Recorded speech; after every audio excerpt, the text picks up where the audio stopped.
역시 흐름이 중요해요. 흐름에 대한 이해는 공부에 상당히 중요하기 때문에 제일 처음에 이제 에너지에 대한 얘기를 하면서 소화, 그 다음에 순환, 그 다음에 지난 시간 우리가 호흡 얘기까지 했고요. 자, 이러한 과정을 통해서 우리가 이제 결국은 얻고자 하는 것이 에너지였어요. 근데 에너지만 얻으면 좋겠는데 에너지 말고 뭐가 만들어지느냐? 노폐물이 만들어진다라는 거예요. 노폐물. 자, 그러니까 이 노폐물은 어떤 활동 결과 만들어진 노폐물이냐? 요거 중요해요. 세포 호흡 결과. 왜 이런 얘기를 쓰냐면 여러분들이 지금 다루게 될 배설이라고 하는 것에 여러분이 생각하시는 똥은 안 들어가요. 똥. 알겠어요? 예. 대변은 안 들어간다고요. 그래서 여러분들이 세포 호흡 결과의 노폐물. 대변은 흡수하지 못한 찌꺼기니까. 예. 이거는 이제 세포 호흡 결과 만들어진 결과물 중에 노폐물이에요. 이렇게 여러분이 생각해 주시면 되겠어요. 그래서 이제 오늘 배우게 될 내용이 이거에 대한 내용들. 배설입니다. 배설. 이걸 담당하는 기관이 배설계죠. 됐어요? 그러니까 주로 이제 노폐물 하면은 여러분들과 다룰 내용이 이제 오줌, 뭐 땀, 요렇게 우리가 좀 생각을 해주시면 되겠습니다. 주로. 자, 그래서 여러분들 교재로 좀 와보시면 배설의 의의가 나와 있습니다. 배설의 의의는 노폐물의 배출이다. 그 다음에 체내 항상성 유지. 오줌의 대부분은 물이죠. 물을 많이 마시면 오줌 많이 싸고요. 물을 적게 마시면 오줌 적게 싸죠. 땀을 많이 흘리면 오줌 적게 써야 되겠죠. 그런 식으로 우리 몸의 어떤 수분량 조절. 수분이라고 하는 것은 여러분들 농도 조절이잖아요. 우리 몸의 어떤 체액의 농도 조절.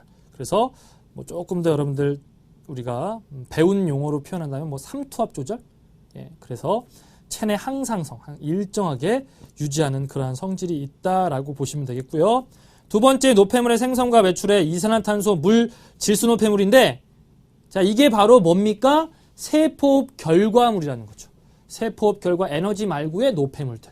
이것들이 어떤 과정을 통해서 배설되는지, 배출되는지 그 그림을 통해서 우리가 정리하는 시간을 갖도록 하겠습니다. 자, 보실까요? 자, 여기 보시면 이제 영양소, 탄수화물과 지방과 단백질이 있습니다. 이걸 좀 분리해 놓은 이유가 있어요. 탄수화물과 지방을 구성하고 있는 원소는 C와 H와 O다. 단백질은 이것 말고 뭐라고 배웠니? 촌스. 그 중에 여러분들 S는 여기서 좀 무시하시고 질소, 얘에 주목을 하자. 질소. 단백질에서만 질소를 얘기할 수 있다. 자, 그럼 먼저 쉬운 것부터 탄수화물, 지방 같은 것들이 이제 세포호흡 결과 만들어진 노폐물로서 이런 것들이 만들어질 수 있네요. 이산화탄소 같은 것들 또는 물. 자, 요렇게 보시고요. 요렇게 보시면 되는 겁니다. 뭐 색깔 칠했다고 너무 뭐 구분하실 필요 없고요. 그렇게 따라오시면 돼요. 지금 제가 그려드리죠. 요렇게 만들어지고요. 탄수화물, 지방이 세포호흡 결과 노폐물로서 이런 것들이 만들어진다는 거죠. 됐죠? 이산화탄소는 어떻게 나갈까? 호흡을 통해서. 우리 지난 시간에 배웠잖아요. 그죠? 호흡을 통해서 나갈 것이다. 이걸 이제 우리가 날숨 또는 뭐 호기 이런 표현이 가능하겠죠. 그 다음에 이제 수증기에 통해서 물 같은 경우에는 이러한 호흡을 통해서 수증기를 통해서 나갈 수 있다라는 거고요. 우리가 이제 이산화탄소는 이렇게 호흡 과정을 통해서 나갈 수 있지만 물은 호흡 말고도 다른 루트로도 나갈 수가 있어요. 보시는 것처럼 피부의 땀의 형태로 나갈 수가 있고요. 또 이제 우리 신장, 우리 바뀐 교육 과정에서는 콩팥이라고도 하죠. 콩팥, 예, 같은 용어입니다. 콩팥 신장을 통해서 이제 오줌으로도 나간다라고 보시면 되겠어요. 자, 여기까지 문제 없죠. 물론 이 물이 뭐 만들어진 물이 여러분이 뭐 선생님 몸의 70%가 체구성의 대부분이 물인데 이거 중요하지 않습니까? 또 효소에 작용해서 물이 관여하고 물이 아주 관여하는 게 많은데 이거 다 버리는 겁니까? 그렇지 않죠. 일부는 이렇게 버리고 배출하지만 일부는 다시 몸 안에서 뭐 할까요? 재활용하겠죠. 여기 뭐 그거에 대한 얘기가 그림에 표현되어 있지 않다라고 해서 여러분이 세포계가 만들어진 물은 모조리 다 빼버리는구나 라고 생각하시면 안 됩니다. 이해할 수 있겠죠? 그 다음에 중요한 건 단백질인데 단백질은 CHO 말고 N이 있단 말이죠. 그래서 나머지 얘네들 통해서 만들어지는 것들은 똑같이 만들어져요. 이산화탄소도 만들어지고요. 여기 보시는 것처럼 물도 만들어지는 건 똑같습니다. 똑같은 거 여러분들이 별로 관심 가질 필요 없잖아요. 문제를 푸실 때. 중요한 거는 암모니아입니다. 암모니아가 식이 여러분들 NH3거든요. 보시는 것처럼 질소가 포함되어 있는 강한 독성을 가지고 있는 수용성 노폐물입니다.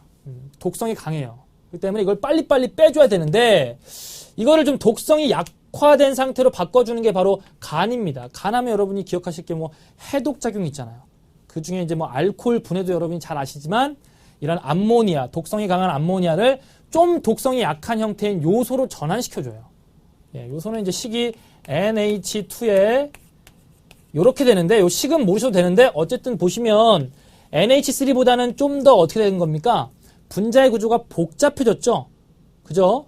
그렇기 때문에 간에서 요소를 뭐 한 거냐면 합성한 거다라고 보시면 되겠어요. 요건 조금 심화해요, 여러분.